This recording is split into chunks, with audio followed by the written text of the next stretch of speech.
All right, today is a new week here on site, and we've got that first truss up on the end wall, but now we got to start getting all these other trusses up. So we've got a little bit of a chance of rain coming in, so we're going to get right on it, and I'll take you guys through some of the things we do for installing these long span trusses and proper bracing, making sure that you don't have any issues on site during this sort of process. Oh, shoot.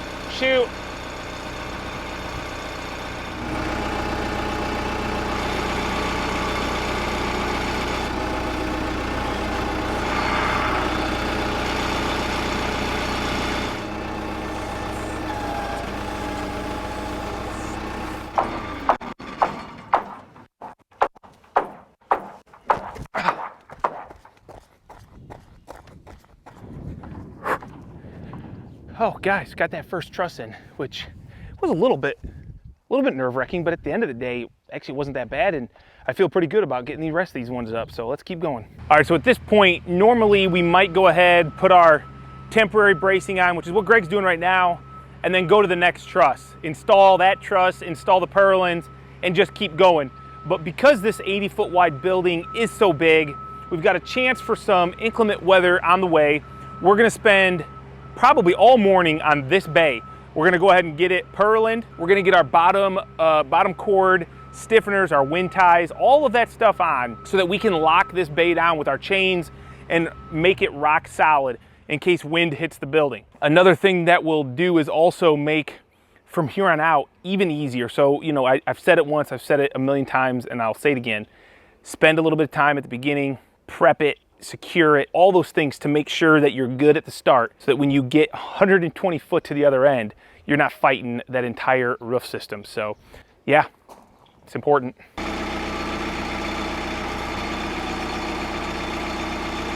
Pretty important to try to keep your telehandler cage as level as possible.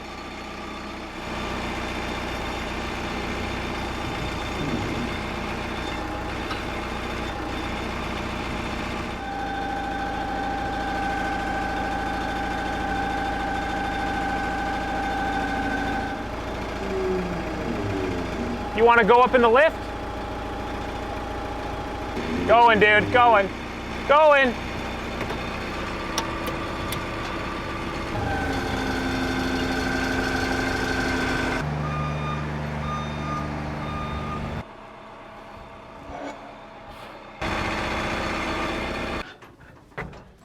This is where it's nice having 3 guys minimum.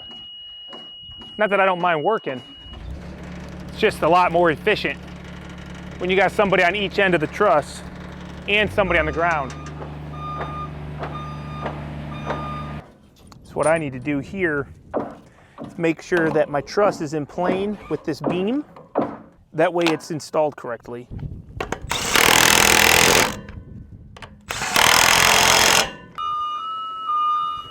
Time to put some purlins on.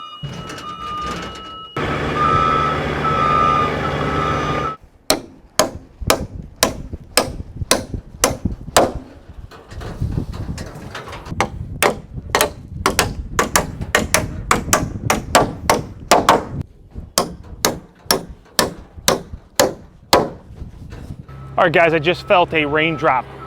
Now that's not gonna slow us down. We got to finish these purlins, but I'm gonna pull you guys out of here because the rain, I don't want it on my expensive camera here, but look at that. It's gonna turn into something. So we'll get you back out when it's safe to do so for the camera. I guess I'm just, I'm happy because these are hanging a lot better than I anticipated them potentially hanging. And I think, with any luck, we'll get this bay done here, we'll get lunch, and then if the weather holds out, I don't know, it's raining around us all over the place. Hopefully we can get another bay or 2 up. So what we're doing here, and it may look kind of unsafe, we're trained professionals, guys, okay? We don't do anything that's totally stupid, at least not in our professional careers. Personal lives, different story, Greg. But what we're doing is we've got this first couple bays on, we've got a bunch of chains holding the building down, but the problem is this building is so big and it can be manipulated so easily that what we're gonna do is add a 2x12 stiffener up this roof on top of these purlins. Now these are good 2x12s, they're nice and straight. And we've got marks on the tops of these purlins where our edge of our building should be. And right now, they're like this. It's all messed up. So what we're gonna do is take a 2x12, we're going to screw it on each one of these lines, and we're gonna push and pull the whole building to get it to line up as good as possible. And what this helps us do is when we put those chains on and we push and pull, it will pull more than just that purlin and the purlins it's by. It'll kind of bring the whole building in and out. Okay, right there.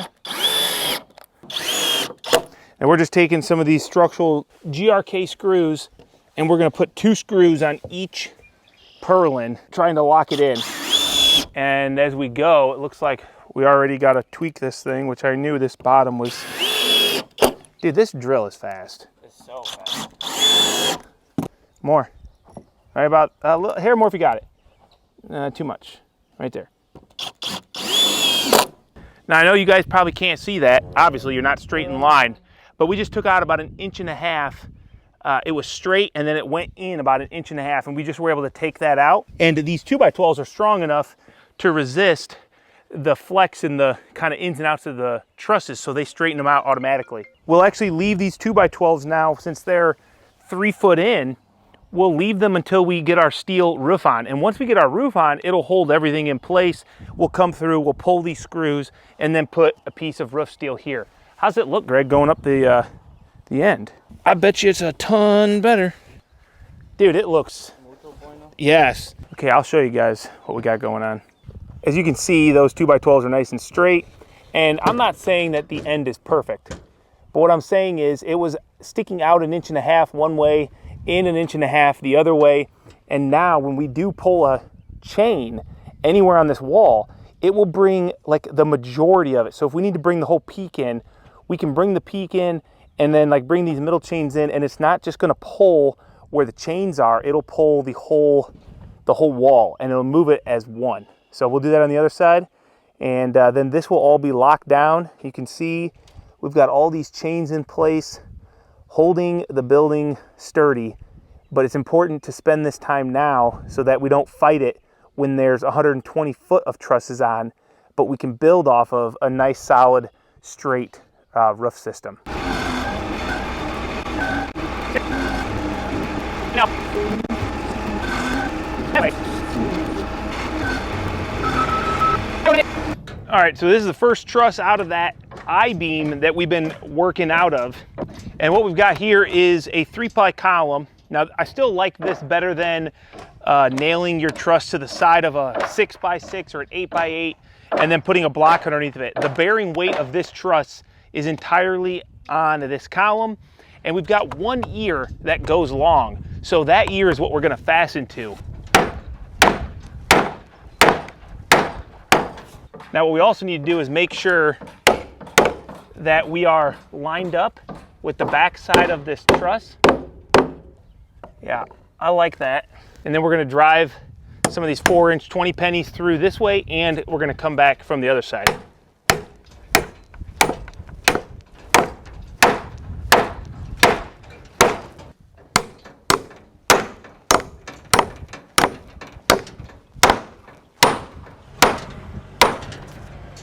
Now this isn't the only connection detail that we're gonna do. This will also be getting 1/2-inch through bolts. That way it locks this truss to the column.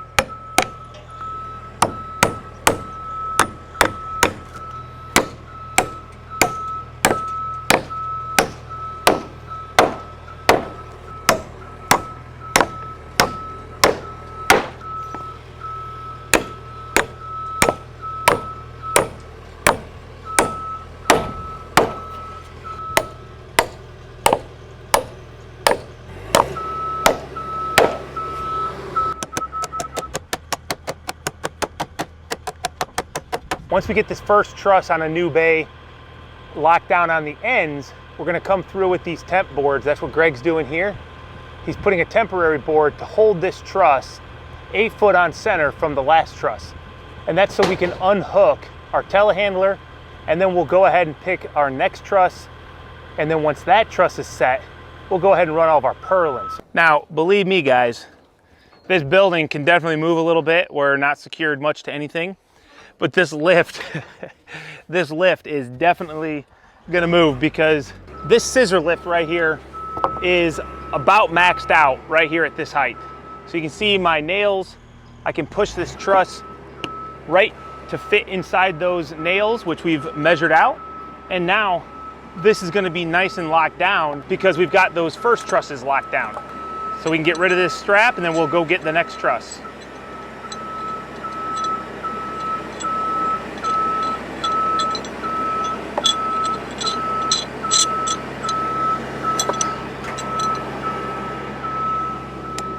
Okay.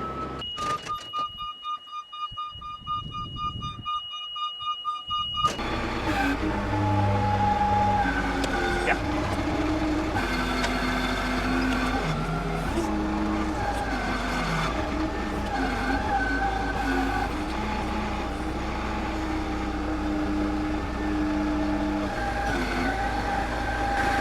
Look at that, dude. That was like perfect.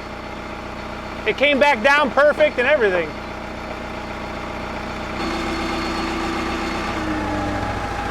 Very delicate here. I got to be able to lift it off.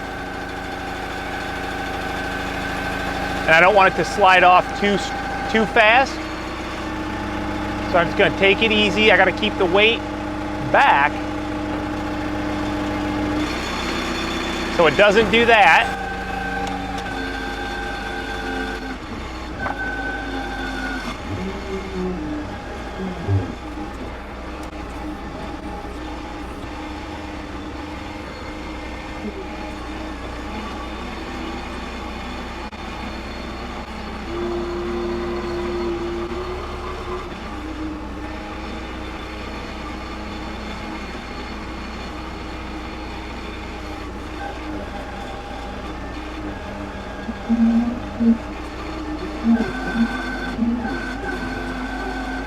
Give it a second. All right.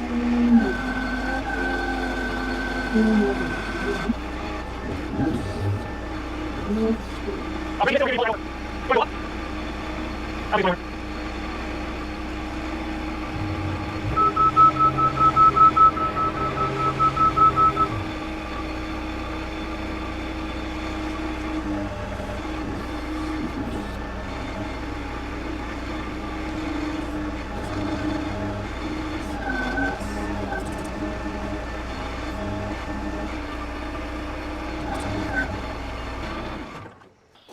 You know, it does take a little bit of time to bring one of these in, having just Greg and I. If you have done this before, you understand. If not, everyone should, because it's fun.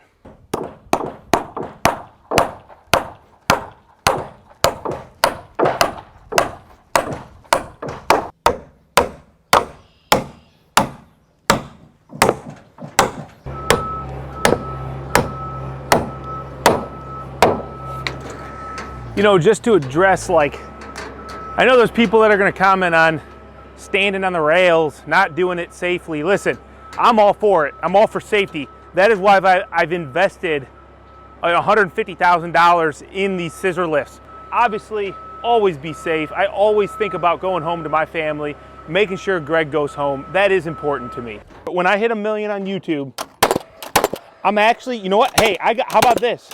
I am gonna go as far as to say, I am gonna give somebody a tool pack of my favorite tools. That's a pretty big giveaway. So, yep, when I hit 1 million. So, you know, I mean, when this video goes out, I'll probably only have about 600,000, so everyone's probably gonna forget about that. But if somebody reminds me, and I'll personally deliver it in the continental US. YouTube, still thinking about these details, but just know somebody's gonna get a pretty sick swag pack. Remember it. If we remember it. What are you gonna give my followers, Greg, if I hit 1 million? What am I gonna give? I'll announce the winner. Assuming I hit 1 million, assuming I do it for that long. Yeah, you might quit before then. That's a lot of work, man. I mean, I hope I continue to have the drive, the information to share. I think a lot of people don't really understand what it takes. Shoot, by the time I hit 1 million, if I do, at this rate, I probably won't even be building, I'll be so freaking old, you know? My body will be decrepit. Everyone will be like, your tools are from 2021, they suck. You know what I mean?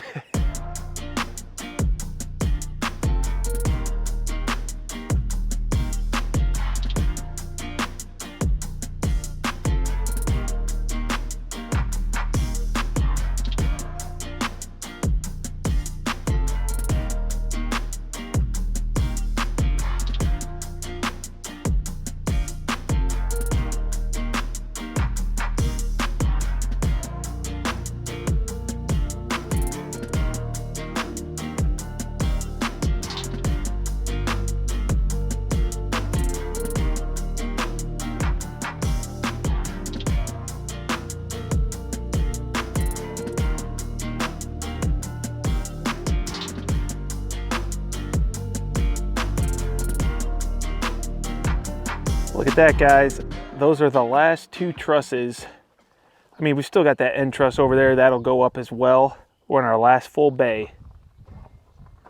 And that feels pretty good. Actually, I do feel pretty good. I don't feel that tired at all, Greg. How about you? Are you tired? A little bit. 90 degrees out today. It was 90 degrees yesterday, and we've been hanging these trusses, and guess what? It's gonna be even hotter as the week progresses.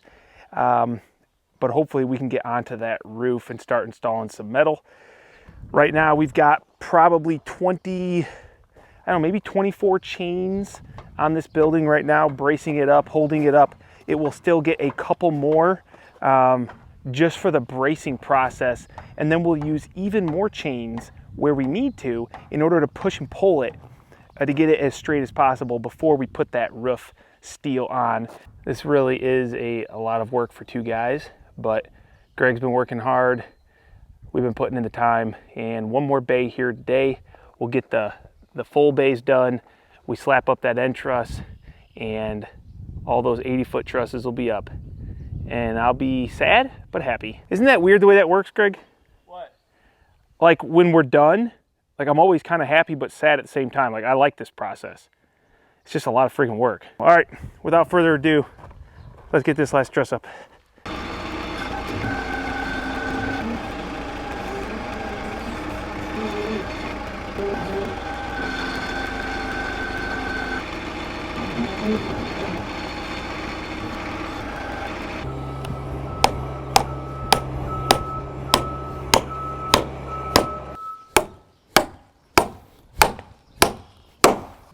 I was just thinking, you ever wonder why we always say not gonna lie? Like, well, no one expected you to, you know? I mean, but we all say like, not gonna lie, or dude, I hate to say, you know, I hate to be honest here, you know? Well, or I think the problem is as a society, like people have just gotten so soft that they don't want to be lied to.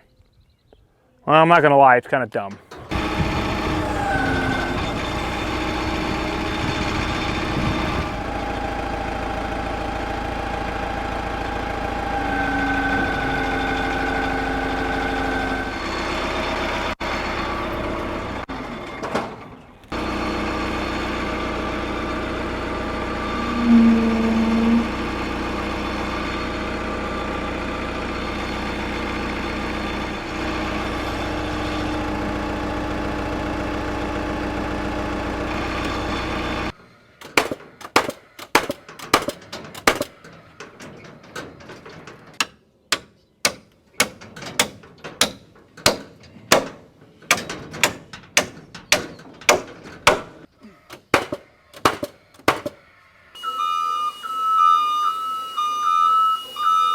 Well, that's the trusses, guys. We got all those trusses up. It took us 2 full days this morning to put the last truss up, and then the first half a day to put that first bay up. And I don't know. I mean, we definitely know it's a big building, but it just doesn't feel that big now that it's done. You know, like they always say, the best way to eat an elephant is 1 bite at a time.